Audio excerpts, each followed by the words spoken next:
Hello everyone, welcome to Education with KRCHE. Myself Parul Gaba and मैं आज आपको सिखाने जा रही हूँ कंज्यूमर बिहेवियर सर्विस मार्केटिंग में से। सबसे पहले what is consumer behaviour, right? Consumer behaviour एक स्टडी होती है जिसमें हम समझते हैं कि कंज्यूमर कैसे बिहेव करता है जब वो किसी प्रोडक्ट और सर्विसेज को चूज करता है। जब कंज्यूमर किसी प्रोडक्ट एंड सर्विसेज को चूज करता है तो उसमें वो इन्वॉल्व करता है अपना emotional response, mental response as well as behavioural response. Consumer behaviour important क्यों है? देखिए, what we are doing is we are providing services. तो हम सर्विस प्रोवाइडर्स हैं बेसिकली। अगर हम सर्विस प्रोवाइड कर रहे हैं और जो हमारे कंज्यूमर्स हैं वो हमारी सर्विसेज को ले ही नहीं रहे हैं, देन व्हाट्स द यूज? तो सबसे पहले ये समझना बहुत ज़रूरी होता है कि कंज्यूमर किस तरीके से बिहेव करता है, उसका परचेजिंग पैटर्न क्या है, राइट? तो consumer behavior is really very important because it helps marketer to understand what influences consumers buyer decision। वो क्या सोचकर हर सर्विसेज या प्रोडक्ट्स को परचेज करता है।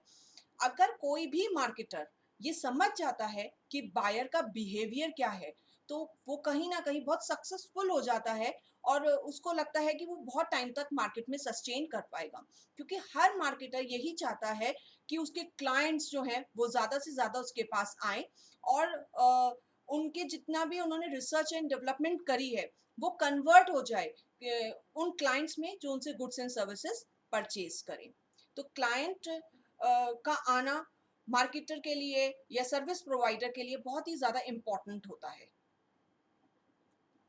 देखिए, इसमें मैंने ये 3 फिगर्स दे रखी हैं। इसमें अगर कस्टमर खुश है तो ही आपका बिजनेस चल सकता है। कंज्यूमर कैसे बिहेव करता है? देखिए, कंज्यूमर का बिहेवियर डिपेंड करता है कि उसे कैसी सर्विसेज प्रोवाइड करी गई हैं, राइट? अगर आपने उसकी एक्सपेक्टेशंस या एक्सपेक्टेशन से ज़्यादा सर्विसेज प्रोवाइड करती हैं तो वो क्या होता है? He is happy. और अगर उसने जैसा सोचा था, एक्सपेक्टेड था, उतनी ही नहीं हुई है तो वो कैसा रहता है? ठीक है, उसमें क्या है, वो डिससेटिस्फाइड भी नहीं है बट बहुत ज़्यादा डिलाइटेड भी नहीं है। बट जब भी कोई सर्विसेज उसकी एक्सपेक्टेशंस के हिसाब से नहीं मिलती हैं तो वो ज़रूर सैड हो जाता है। क्यों सैड हो जाता है? क्योंकि उसे लगता है कि जितना उसने स्पेंड किया या जितना उसने सोचा था उसकी वर्थ उसको नहीं मिली। तो कहीं ना कहीं एक सर्विस प्रोवाइडर के लिए कंज्यूमर का बिहेवियर पैटर्न समझना बहुत ज़्यादा इम्पॉर्टेंट होता है।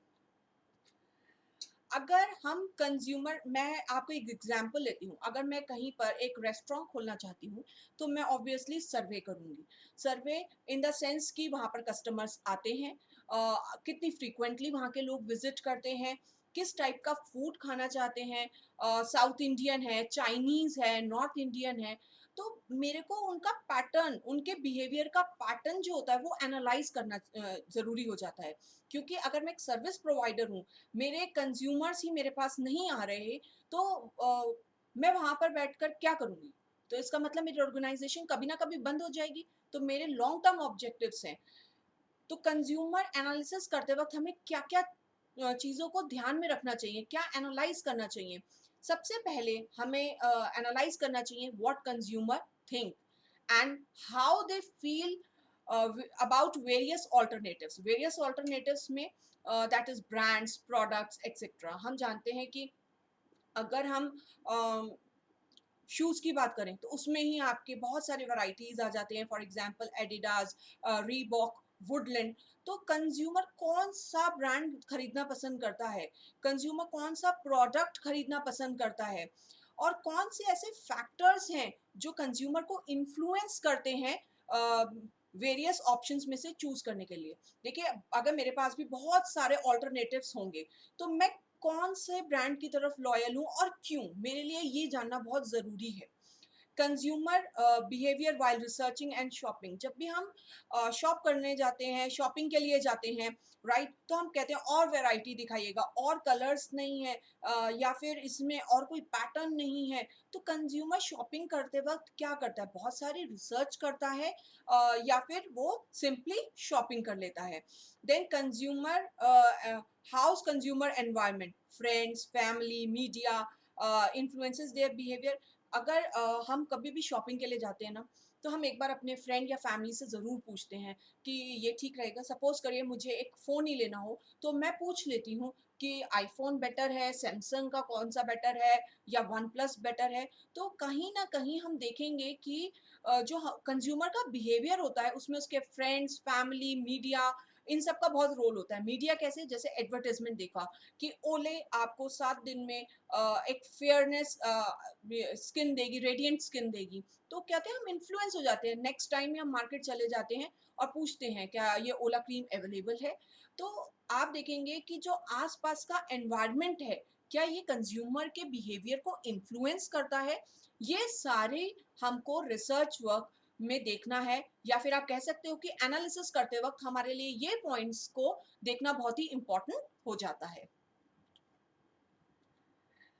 अब हम आते हैं कि बायर्स का बिहेवियर किन-किन फैक्टर्स की वजह से इन्फ्लुएंस होता है, राइट? अगर मैं एक शॉपिंग करने जा रही हूँ, तो सबसे पहले मैं सिचुएशनल फैक्टर्स की बात करती हूँ। अगर सपोज़ करो मैं शॉपिंग करने जा रही हूँ, तो सिचुएशन कैसी है? मुझे बहुत अर्जेंट चाहिए, या कोई मैरिज है, या कोई ऐसा पर्पस है। देखिए, जब कई बार टाइम नहीं होता, टाइम का कंस्ट्रेंट होता है, तो हम क्या करते हैं, जल्दी से शॉपिंग कर लेते हैं। हम बहुत ज़्यादा सर्वे नहीं करते। तो कभी-कभार हमारा बाइंग बिहेवियर जो है, वो सिचुएशनल फैक्टर से बहुत ज़्यादा इन्फ्लुएंस होता है। अगर हम किसी मैरिज के लिए मैरिज का ओकेज़न है, उसके लिए शॉपिंग करने जाते हैं, तो हम क्या करते हैं, अगर तो टाइम बहुत कम है, तो हम शॉपिंग को थोड़ा स्पीड अप कर देते हैं, थोड़ा जल्दी हो जाता है। एंड अगर हमारे पास बहुत सारा टाइम है, तो हम एक शॉप पे जाते हैं, दूसरी शॉप पे सर्वे करते हैं। Why? Because for me marriage is a very special occasion. तो मैं उस ओकेज़न पे जो भी करना चाहती हूँ, वो बहुत ही फैबुलस करना चाहती हूँ। तो कहीं न कहीं बायर का बिहेवियर जो है, वो इन्फ्लुएंस होता है सिचुएशनल फैक्टर से। Now the socio cultural factor. Socio cultural factors क्या होते हैं? देखिए, जिस सोसाइटी में हम रहते हैं, जिस कल्चर से हम बिलोंग करते हैं, उन सब का बहुत ज़्यादा इफ़ेक्ट होता है हमारी बाइंग पैटर्न में। अब हम अगर मैं बात करूँ कि सोशियो फैक्टर्स की बात करूँ, तो हमारे सोसाइटी में कैसे लोग रहते हैं। कल्चर में मैं बात करूँ, कल्चर क्या होता है? कल्चर हमारी वैल्यूज़ एंड बिलीव्स होती हैं, जो हमें अपने फैमिली बैकग्राउंड से मिलती हैं।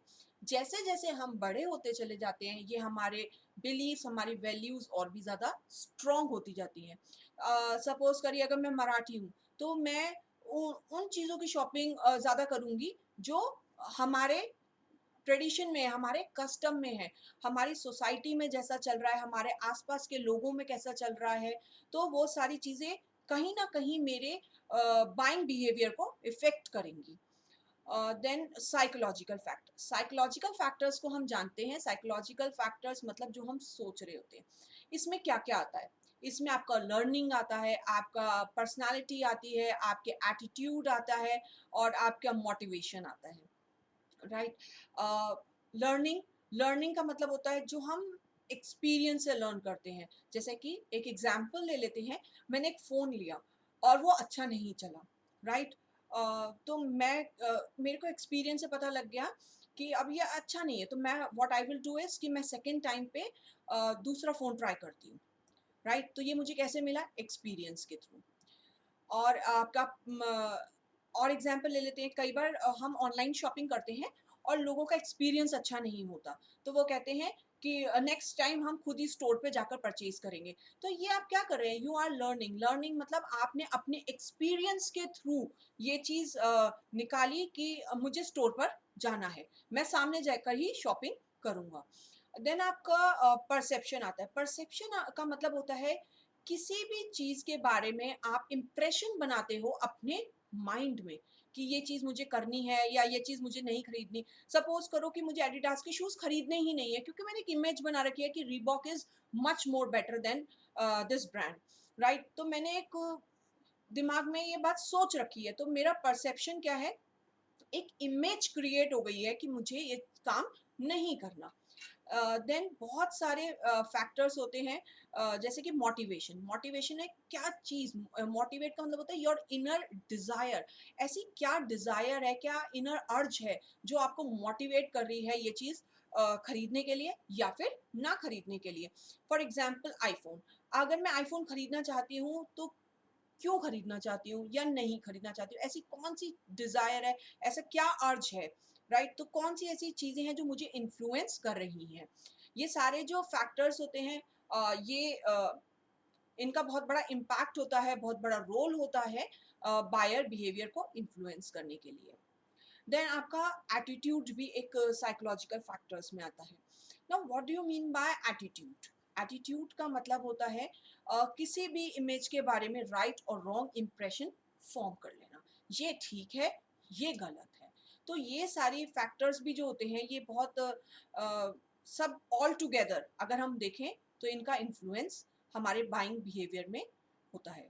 देन पर्सनल फैक्टर्स में आपको जैसे हमारा लाइफस्टाइल क्या है, हमारे डेमोग्राफिक फैक्टर्स क्या हैं, राइट, हम किस फैमिली बैकग्राउंड से हैं, तो ये सब हमारे क्या, हमारी इकोनॉमिक कंडीशंस कैसी हैं। पर्सनल फैक्टर्स में अगर लाइफस्टाइल की मैं बात करूं, फॉर एग्जांपल अगर मैं बहुत ही रिच क्लास से हूं तो मेरा हमेशा से इंक्लिनेशन जो होगा वो towards the elite class, elite products में होगा। जैसे कि मुझे आईफोन चाहिए, मुझे मैकबुक चाहिए, तो वो क्यों? क्योंकि हम जानते हैं या फिर मुझे ऑडी लेनी है। तो ये सारे फैक्टर्स क्यों इन्फ्लुएंस कर रहे हैं? क्योंकि मेरा लाइफस्टाइल ऐसा है, मैंने बचपन से ही अपनी फैमिली में ऐसा ही देखा है। तो ये फैक्टर है लाइफस्टाइल, जिससे हमारा बाइंग बिहेवियर जो है वो इन्फ्लुएंस होता है। देन डेमोग्राफिक फैक्टर्स से कैसे होता है? डेमोग्राफिक में देखिए सब कुछ आता है, जेंडर, एज एंड ऑल। अगर हम एक एग्जांपल करें, लेते हैं कि फैमिली में हमें घूमने जाना है, राइट? फैमिली में बहुत सारे जने होते हैं, देखिए सीनियर सिटीजन्स भी हैं और बच्चे भी हैं। किड्स कह रहे हैं कि हमें सपोज स्विट्जरलैंड जाना है, तो और जो पेरेंट्स हैं वो कह रहे हैं नहीं चलो इंडिया में ही केरला चल लेते हैं। बट बच्चों की जिद पे वो कहाँ चले गए? स्विट्जरलैंड चले गए।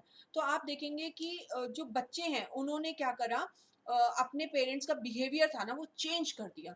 तो कहीं ना कहीं जो डेमोग्राफिक फैक्टर्स होते हैं, जो हमारे पीयर ग्रुप्स होते हैं, हमारा रिलेटिव्स होते हैं, ये सबका बहुत बड़ा रोल होता है हमारे बाइंग बिहेवियर में। देन कंज्यूमर कैसे कैसे बिहेव करता है, राइट? एक तो होता है complex buying behaviour. Now what do you mean by complex buying behaviour? जिसको खरीदते वक्त वो बहुत रिसर्च करता है, बहुत सोचता है। जो हम कभी कभार कहते हैं ना, एक बार बन गया तो बन गया, अब इतनी जल्दी कैसे चेंज होगा। इसका एग्जाम्पल हम ले लेते हैं हाउस, राइट? अगर हमें हाउस खरीदना हो तो क्या हम इतनी आसानी से खरीदते हैं? हम बहुत जगह जाते हैं, सोसाइटीज़ में, अलग अलग जगह पे। अगर मुझे दिल्ली में ही घर लेना है, मैं रोहिणी जा रही हूँ, मैं अशोक विहार जा रही हूँ, मैं प्रशांत विहार जा रही हूँ, तो क्या होता है कि आप मान के चलते हैं कि एक बार घर बना तो दूसरी बार कहाँ चेंज होगा। तो ये इस तरह का जो बिहेवियर होता है ना, जिसमें आप बहुत सारी रिसर्च करते हो, वो कहलाता है आपका कॉम्प्लेक्स बाइंग बिहेवियर। हम एक कार की ही बात कर लेते हैं। अब हमें कार कौन सी चाहिए? किया की चाहिए, मारुति सुजुकी चाहिए, हमें निसान चाहिए। तो हम हर शोरूम पे जाते हैं, हर जगह सर्वे करते हैं, हर जगह हम देखते हैं कि किसका ज़्यादा अच्छा है। हम पूछते हैं माइलेज किसका अच्छा है, किसका इंजन कैसा है, इसमें सिटिंग कितनी है, कितना स्पेस है, बूट स्पेस है, ये सारी चीज़ें हम चेक करते हैं। तो क्यों? क्योंकि हम एक बार चीज़ खरीद रहे हैं और हमारा मन है कि वो अच्छे से आ जाए। तो वो इस टाइप का बिहेवियर कहलाता है कॉम्प्लेक्स बाइंग बिहेवियर। देन आपका सेकंड आता है डिसोनेंस रिड्यूसिंग बाइंग बिहेवियर। देखो डिसोनेंस क्या होता है? जब हम कुछ खरीद लेते हैं ना, हमें पता नहीं होता, हम कई बार रिस्क भी ले लेते हैं, चलो खरीद लेते हैं देखा जाएगा। ठीक है? और फिर बाद में हमें डिसोनेंस मतलब उस चीज़ को लेकर क्या कोई पछतावा होगा या नहीं होगा? कुछ चीज़ें ऐसी भी आपने भी कुछ ऐसी चीज़ें खरीदी होंगी, जो आपको खरीदने के बाद ऐसा लगा होगा यार ये खरीद के या तो मैंने अच्छा करा या ये मैं ना ही खरीदता मैं खरीद ही नहीं रहा था, वो तो मुझे सामने वाले ने सर्विस प्रोवाइडर ने कन्विंस कर लिया। तो इस तरह का बिहेवियर जहाँ पर आ जाता है, जहाँ पर आपको पछतावा हो भी सकता है और नहीं भी हो सकता, उस टाइप के बिहेवियर को हम कहते हैं डिसोनेंस रिड्यूसिंग बाइंग बिहेवियर। आप सर्विस प्रोवाइडर जब कन्विंस करता है तो वो ज़्यादा से ज़्यादा कोशिश ये करता है कि इनको पछतावा ना हो।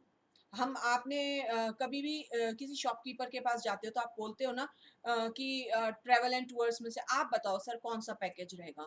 देखो अगर आप अपने अगर वो लोग आपको खराब पैकेज दे देते हैं, क्या आप नेक्स्ट टाइम जाओगे? आप सोचोगे जाने की? बट यही अगर वो जानता है कि कंज्यूमर नया है और वो मुझ पे ट्रस्ट कर रहा है और आपको वो आप सर्विसेज जो है वो कस्टमाइज्ड वे में आप ही की मर्जी का देता है प्लस आप सेटिस्फाइड भी रहो। कई बार आप बहुत ज़्यादा कस्टमाइजेशन करवाते हैं तो सामने वाला सर्विस प्रोवाइडर बोल देता है सर इतना मत करवाइए क्योंकि आप जा रहे हैं तो फिर अच्छे से ही कर लीजिए। कभी कभार हम ज्वेलरी लेने जाते हैं तो ज्वेलरी में भी ये बोला जाता है कि सर आप ले ही रहे हैं तो थोड़ा सा आप मेकिंग चार्जेस मत देखिए, चीज़ अच्छी आ जाएगी। तो कहीं न कहीं से वो उनका जो डिसोनेंस पछतावे वाला बिहेवियर है ना, उसको कम करने की कोशिश करते हैं, राइट? अब हैबिचुअल बाइंग बिहेवियर इस टाइप का बिहेवियर क्या है, हम कुछ भी सर्च नहीं करते। अब हमें ब्रेड लेनी है, तो हम शॉप पर गए, हाँ जी, ब्रेड दे दीजिएगा, ब्राउन ब्रेड दे दीजिएगा, होल व्हीट ब्रेड दे दीजिएगा, हम बहुत ज़्यादा सर्वे नहीं करते। और अगर ये जो प्रोडक्ट्स होते हैं ना, ये इतने एक्सपेंसिव भी नहीं होते, 35-40 रुपीज़ का। अगर ये एक बार गलत भी आ जाए, तो हमें इतना पछतावा नहीं होता, राइट? हैबिचुअल में हम डेली नीड्स के जो गुड्स हैं, वो ज़्यादा से ज़्यादा परचेज़ करते हैं। Variety seeking behaviour. Variety seeking behaviour के लिए जैसे कि बहुत कॉमन एग्जांपल है परफ्यूम्स। आज हम इस ये वाला लेंगे, नेक्स्ट टाइम हम ये वाला लेंगे, देन थर्ड टाइम हम आर्चीज गैलरी का लेंगे, फोर्थ टाइम हम वेस्ट साइड का लेंगे। ऐसा नहीं है कि आप पहले वाले प्रोडक्ट से डिससेटिस्फाइड हो, आप उससे भी सेटिस्फाइड हो, but it's just that you want to change the brand of your perfume because you are a variety seeker. आपको अच्छा लगता है अलग अलग वैरायटी के ब्रांड्स के गुड्स को यूज करने का या सर्विसेज का। आप कई बार जाते हैं ट्रैवल एंड टूर्स पे या किसी भी आप कहीं से पैकेज बनाते हैं तो आप कहते हैं नहीं इस बार इससे नहीं दूसरी जगह से बनवाएंगे। तो Y you want to have experience, you want to explore more, you have a behavior that you want to seek more and more variety. तो these are the types of behavior। तो कोई भी सर्विस प्रोवाइडर होता है, अगर वो service provide करने के लिए सोच रहा है तो सबसे पहले उसे देखना होगा, समझना होगा वहाँ के कंज्यूमर्स को।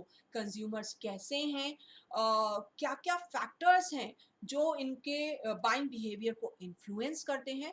एंड मोस्ट इम्पॉर्टेंटली आपको कंज्यूमर खुद इंडिपेंडेंटली कैसा बिहेव करते हैं। तो उसके लिए मैंने आपको 4 बिहेवियर पैटर्न बताए हैं। First is complex buying behaviour, second is dissonance reducing buying behaviour, then the third is habitual buying behavior, and the fourth is variety seeking behavior। Customer retention, ये हर सर्विस प्रोवाइडर की dream होती है, desire होती है, आप कह सकते हो। Okay, I just want to ask, अगर हमारा कोई बिजनेस होगा तो हमारे जितने भी कस्टमर्स होंगे ना, आप उसको जो है वहीं के वहीं आप अपने बिजनेस में चाहोगे ना कि वो रिपीटेडली आपके ही पास आए।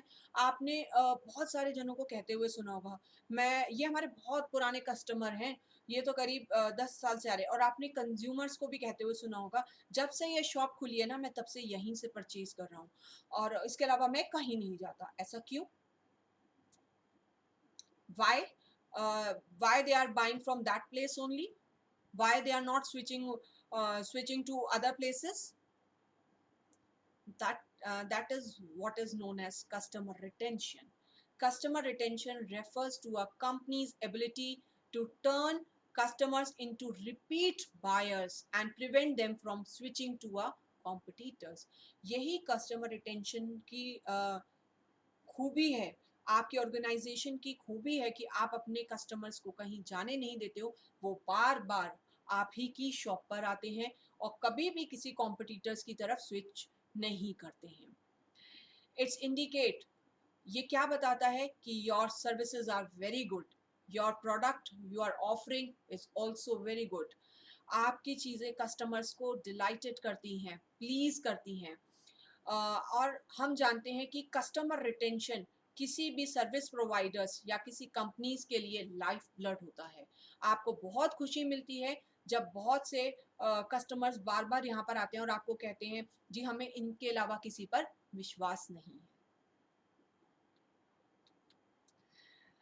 कस्टमर रिटेंशन जो है वो इम्पॉर्टेंट क्यों है? आज के टाइम में ये माना जाता है acquiring a new customer can be 5 to 25 times more expensive than holding on to an existing one. Customer को रिटेंट करके रखना अपनी ऑर्गेनाइजेशन में वो ज़्यादा इजी है बजाय कि नया कस्टमर ऐड ऑन करना। वाई? देखिए, जो कस्टमर रिपीटेडली आ रहा है हम उसको ऑलरेडी कन्विंस कर चुके हैं, उसने हमारी सर्विसेज को यूज़ करा है और वो हमारे लिए लॉयल भी है। बट आज इतना कंपटीशन है हर जगह पर, और हर जगह पर एक ही चीज़ को सेल करने के लिए सब्स्टिट्यूट्स इतने सारे अवेलेबल हैं कि आज नए कंज्यूमर को आप कह लीजिए कि इम्प्रेस करना, राइट, बहुत ही ज़्यादा मुश्किल हो गया है। तो जितने नए जो ऐड ऑन हो रहे हैं that is very good, but जितने हमारे पहले के हैं हमें उनको भी रिटेन करके रखना है। तो अब हम ऐसा क्या करें कि हमारे कस्टमर्स जो हैं वो किसी भी तरफ ना जाएं? तो उसके लिए स्ट्रैटेजीज बनाती है हर ऑर्गेनाइजेशन, स्ट्रैटेजीज बनाती है। Deliver fast support.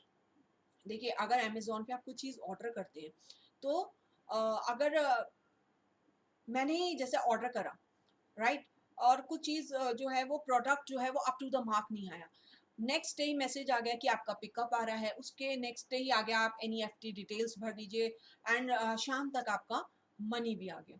तो आपको कितना अच्छा फील हुआ कि इन्होंने मुझे ज़रा भी परेशान नहीं करा। और यही अगर आप बार बार कस्टमर केयर पे फ़ोन कर रहे हैं कि सर ये product up to the mark नहीं था, अभी तक कोई पिकअप नहीं हुआ, कब हमारे पैसे आएंगे, तो इससे क्या होगा? आपका कस्टमर जो होगा वो रिटर्न करेगा? नो, वो कहेगा नहीं मैं तो दूसरी जगह से परचेज कर लेता हूँ, यहाँ तो बहुत परेशान करते हैं, राइट। आप उनको प्रोडक्ट देने के बाद डिलीवर फास्ट करें, और उसके बाद अगर प्रोडक्ट ऐसे हैं जिसमें आफ्टर सेल सर्विसेज हैं तो वो भी आप उनको बहुत ही फास्ट मोड पे प्रोवाइड करें। ऐसा नहीं होना चाहिए कि आपने एक बार गुड्स को डिलीवर कर दिया और नेक्स्ट टाइम आपने कहा चलिए काम हो गया। नहीं, कोई भी चीज़ में आप अगर उनको ट्रैवल एंड टूर का पैकेज दे रहे हैं तो आप कोशिश करिए कि उनका फीडबैक भी लें। फीडबैक इन द सेंस कि सर आपको हमने जैसा बताया था वो सारी चीज़ें मिली, सर आपको कहीं कोई परेशानी तो नहीं हुई? अगर हुई है तो प्लीज़ उसको आप उस पे काम करिए और उसको कोशिश करिए कि नेक्स्ट टाइम वो रिपीट ना हो। तो फीडबैक बेसिकली लिए जाते हैं for the improvement. Personalise interactions, आप कस्टमर से जाकर खुद बात करें। अगर उनको अपनी सर्विसेज के बारे में बताएं, अपने बेनिफिट्स बताएं, उनको बताएं कि इन सर्विस प्रोवाइडर से इन सर्विस जो ये सर्विसेज प्रोवाइड कर रहे हैं वो कैसे बेटर हैं अपने कॉम्पिटिटर्स से। जो बात पर्सनल इंटरेक्शन में होती है या फिर हम कह लें फेस टू फेस इंटरेक्शन में होती है, ऑब्वियसली उसका इम्पैक्ट जो होता है वो बहुत ज़्यादा होता है। Invest in employees. Invest in employees means आप अपने एम्प्लॉयज़ को भी हैप्पी रखें, क्योंकि इनका फर्स्ट इंटरेक्शन कस्टमर्स का किससे होता है? अगर मैं होटल में जाती हूँ तो रिसेप्शन एरियाज़ में जितने भी फ्रंट में स्टाफ बैठता है उनसे इंटरेक्शन होता है। उनको ट्रेन करके रखिए, इन्वेस्ट करिए, उनकी ट्रेनिंग करवाइए कि कैसे कस्टमर को ग्रीट करना है आते हुए। When the customer is coming then good morning, good evening, इस तरह के फ्रेजेस आपको यूज करने हैं। जब वो जाने लगे कि सर होपफुली आपको ये अच्छा लगा होगा हमारे होटल में रहना एंड नेक्स्ट टाइम भी आप यहीं पे विजिट करोगे। तो ये सब क्या है? आपने अपने एम्प्लॉयज को सिखाया हुआ है, आपने इन्वेस्ट करा हुआ है, कैसे? उनको ट्रेनिंग देकर। Meet customer where they are. कई बार होटल में ही फूड में कोई प्रॉब्लम आ जाती है तो मैनेजर तुरंत वहाँ पे जाकर उनसे डायरेक्टली बात करता है। ये नहीं होना चाहिए कि ठीक है देख लो दूसरी डिश दे दो। नो, अगर कस्टमर आपके आस-पास एरिया में अवेलेबल है, देन कोशिश करिए आप उससे पर्सनली जाकर बात करें। आप कस्टमर का फीडबैक गैदर करें। फीडबैक, सर आपको कैसा लगा? सर होपफुली आपको कोई प्रॉब्लम नहीं हुई होगी। अगर कोई प्रॉब्लम हुई है तो उनसे बैठ के या उनको कुछ फ़ोन पे या कुछ इंसेंटिव्स वगैरह कुछ भी देकर आप उनको सैटिस्फाइड करिए, राइट? यही मैंने लास्ट में लिखा है कि अगर आपका कोई कस्टमर है, लॉयल है, बार-बार आपके पास आ रहा है, तो आप क्या करते हो इंसेंटिव्स देते हो। कई बार आप उनको कहते हो कि सर आप हमारे यहाँ पे रेगुलर कस्टमर हैं, तो आपको 10% डिस्काउंट मिलता है, 20% डिस्काउंट मिलता है। तो ये क्या है? ये सारी स्ट्रैटेजीज़ हैं, strategy to retain the customers so that वो किसी कॉम्पिटिटर्स की तरफ ना जाए। अब possible levels of customer expectations, right? अलग अलग लेवल्स होते हैं कस्टमर के एक्सपेक्टेशंस के। देखिए, आई सबसे पहले आता है हाई, देन लो। आप अगर देखेंगे ऊपर से हाई से लो आ रहा है, तो सबसे पहले हम हाई की बात करते हैं। आइडल एक्सपेक्टेशंस और डिजायर, ये कैसी तरह की एक्सपेक्टेशंस होती हैं? जैसे एवरीवन से that this restaurant is as good as one in France and I want to do go somewhere very special for my anniversary. यानी लोग कहते हैं कि ये बहुत अच्छा है, तो इसकी एक्सपेक्टेशंस इसने इतना सुन लिया कंज्यूमर ने कि ये उतना ही अच्छा है जितना एक फ्रांस का जो रेस्टोरेंट है वो है। तो मैं अपने स्पेशल ओकेजन पर एनिवर्सरी पे जाऊंगा। तो एनिवर्सरी क्या है उसके लिए खास, और उसकी एक्सपेक्टेशन क्या है कि मैंने इतना सुना है तो ये मेरी एनिवर्सरी को और भी ज़्यादा खास बनाएंगे, राइट? तो ये क्या है, ये आपका एक्सपेक्टेशंस हैं, डिज़ायर है। देन सेकंड टाइप की आती है आपकी normative, that is should expectations. अब इसका क्या एग्जांपल है? As expensive as this restaurant is, it ought to have excellent food and service. क्योंकि ये रेस्टोरेंट इतना महंगा है, इतनी डिशेस महंगी दे रहा है, तो जो ये फूड सर्व करेगा वो अच्छी क्वालिटी का ही होना चाहिए, और सर्विस भी जो ये प्रोवाइड करेगा ये अच्छी होनी चाहिए। ये किस तरह की एक्सपेक्टेशन है? चीज़ें ऐसी हैं तो ऐसा होना चाहिए। देन एक्सपीरियंस बेस्ड, एक्सपीरियंस क्या होता है? Most time this restaurant is very good, her time बहुत बढ़िया होता है, बट जब भीड़ होती है तो इसकी सर्विसेज थोड़ी लो हो जाती हैं। तो ये क्या है? ये एक्सपेक्टेशंस इसकी कैसे आई हैं? Experience based norms. Then acceptable expectations. I expect this restaurant to serve me in an adequate manner. वो मानता है कि यहाँ के रेट ठीक ठाक हैं, एम्बियंस भी ठीक ठाक है, और हम जब यहाँ पर आए हैं तो मेरी एक्सपेक्टेशन है ठीक ठाक जगह है तो ये हमें सर्व भी ठीक ठाक तरीके से करेंगे, अच्छे से करेंगे, कोई इतना खराब नहीं होगा। नाउ मिनिमम टॉलरेबल एक्सपेक्टेशंस क्या होती हैं? I expect terrible service from this restaurant because the price is low. उसकी एक्सपेक्टेशंस होती हैं, जैसे आप किसी ढाबे में जाते हो, बहुत सारी भीड़ होती है, तो वो बहुत देर में आपको सर्व करते हैं, तो आप मान के चलते हो देखो जहाँ पर रेट कम होगा या प्राइसेस बहुत कम है तो ऑब्वियसली हमको टाइम लगेगा। तो ये हम इस जगह पर आए हैं जहाँ पर प्राइसेस बहुत लो है, तो कुछ ना कुछ हमें टॉलरेट करना ही पड़ेगा। तो ये क्या है? ये सारे possible level of customer expectations हैं। अगर मैं कंपोनेंट ऑफ सर्विस एक्सपेक्टेशंस की बात करूं, तो चार होते हैं: desired service, adequate service, predicted service, zone of tolerance. Zone of tolerance को ZOT भी कहा जाता है, राइट? डिजायर्ड सर्विस क्या होती है? डिजायर्ड सर्विसेज जिसमें आपकी एक्सपेक्टेशंस बहुत ज़्यादा हाई होती हैं, जैसा आप एक्सपेक्ट करते हो कि हमें ऐसी सर्विसेज मिलेंगी, जैसे कि 5 स्टार होटल में, राइट? और आप किसी 5 स्टार होटल में जाते हो तो आप किस तरीके की एक्सपेक्टेशंस लेकर जाते हो कि यहाँ जो हमें सर्विस प्रोवाइड करी जाएंगी वो बहुत ही अच्छी होंगी। अगर वो आपकी एक्सपेक्टेशन से बिलो निकलती हैं, तो आप क्या आप डिससेटिस्फाइड होते हो और आप डिलाइटेड फील नहीं करते हो। एडिक्वेट सर्विस, जिसमें जिसमें ना शिकायत है ना बहुत ज़्यादा खुशी है, मतलब एडिक्वेट, जितना हमने सोचा था उतना ही हमको मिला। तो ये क्या है? ये भी एक्सपेक्टेशन का एक पार्ट है। नाउ प्रिडिक्टेड सर्विस मतलब अगर आप किसी सिनेमा हॉल में जाते हो या फिर हम जू घूमने गए, तो ये आपको पता है कि वहाँ पे आपको लंबी लंबी क्यूज मिलेंगी ही मिलेंगी। दैट इज आपको जब विंडो में जाएंगे टिकट लेने के लिए, तो वो प्रिडिक्टेड सर्विस है। हम मान के चल रहे हैं आज सैटरडे है, वीकेंड है, तो आज इस जगह पर भीड़ होगी ही होगी। और आज हम इस सैटरडे को आए हैं तो इस रेस्टोरेंट में थोड़ा देर होगा ही होगा, क्योंकि आप देखोगे कि वीकेंड में लोग मोस्टली घूमने जाते हैं। तो ये प्रिडिक्टेड सर्विस है।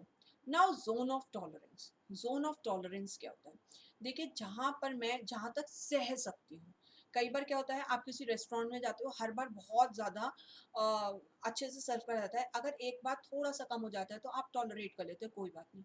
बट वही चीज़ बार बार रिपीट होने लगे और आप बहुत ज़्यादा प्राइस भी पे कर रहे हो, तो आप टॉलरेट नहीं कर पाते। तो मैं आपको इस ग्राफ से समझाती हूँ कि एक्सपेक्टेशंस में आप देखोगे हाई, हाई से लेके डिजायर तक, ठीक है। Then zone of tolerance adequate, adequate जब तक आपको ठीक ठाक सर्विसेज मिल रही हैं तब तक आप टॉलरेट कर रहे हो। अदरवाइज जहाँ पे वो लो हो जाती है, आप टॉलरेट नहीं कर पाते हो, फिर क्या आता है आपके अंदर? फ्रस्ट्रेशन, गुस्सा, और आप सोचते हो कि मैं किसी कॉम्पिटिटर की तरफ स्विच कर जाऊं बजाय कि यहाँ पे आने पे। यहाँ पर क्या हो रहा है, मेरी एक्सपेक्टेशंस हाई है। Why? Because their prices are high.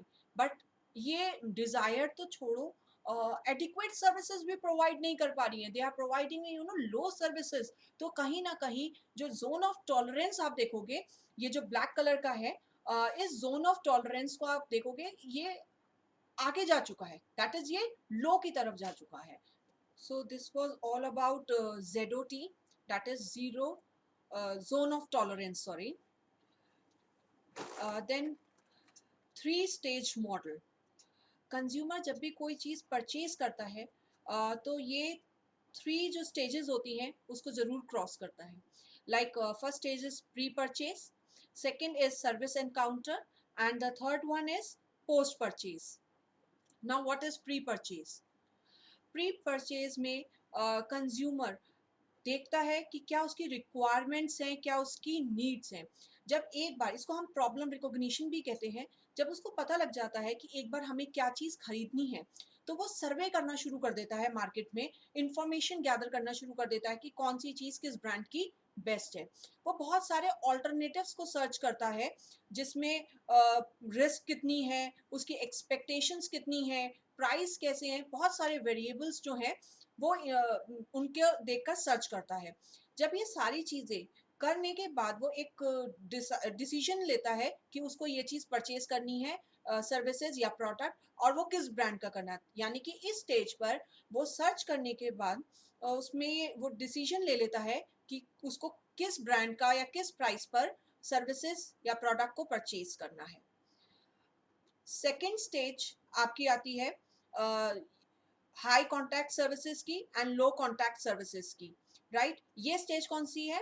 That is your service encounter stage. Service encounter stage में आप क्या करते हैं?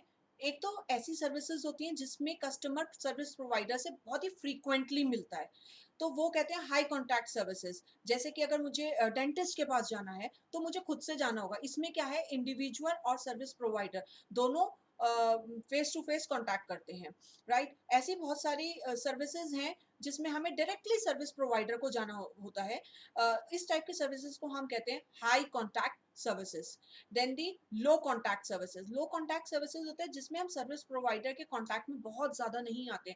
जैसे हम कोई चीज़ ऑर्डर कर रहे हैं अमेजोन पे, या फिर हम कोई चीज़ मेल के थ्रू मंगा रहे हैं, या वेबसाइट के थ्रू मंगा रहे हैं, तो आप इसमें देखेंगे कि जो सर्विस प्रोवाइडर है ना, उसका कॉन्टैक्ट अपने कस्टमर्स के साथ ज़्यादा नहीं है। तो इस टाइप की सर्विसेज को हम कहते हैं low contact services. Now coming on to the post encounter stage. Post encounter stage में कंज्यूमर इवेल्युएट करता है सर्विस क्वालिटी को, कि वो उस सर्विस से सेटिस्फाइड है या नहीं है, या फिर डिससेटिस्फाइड है। Customer evaluates service quality and their satisfaction or dissatisfaction with the service experience. The outcome of this process will affect their future intentions. अगर तो वो satisfied है, तो फ्यूचर इंटेंशंस का मतलब होता है कि वो नेक्स्ट टाइम भी आकर ये चीज़ को परचेज करेगा या इसी सेम सर्विस प्रोवाइडर पर आएगा। बट अगर वो सेटिस्फाइड नहीं होता तो वो ज़रूर कॉम्पिटिटर की तरफ स्विच करेगा। तो ये जो स्टेजेस होती हैं ना, पोस्ट एनकाउंटर स्टेज, ये बहुत इम्पोर्टेंट होती है, क्योंकि इसमें आप जो सर्विस परफॉर्मेंस है उसको इवैल्यूएट करते हो, और इससे ये डिसाइड होता है कि जो कस्टमर है वो फ्यूचर में लॉयल रहेगा नहीं रहेगा हमारी ब्रांड की तरफ या हमारी सर्विसेज की तरफ। This was all from my side. I tried my best to explain the consumer behavior in service marketing. Thank you so much.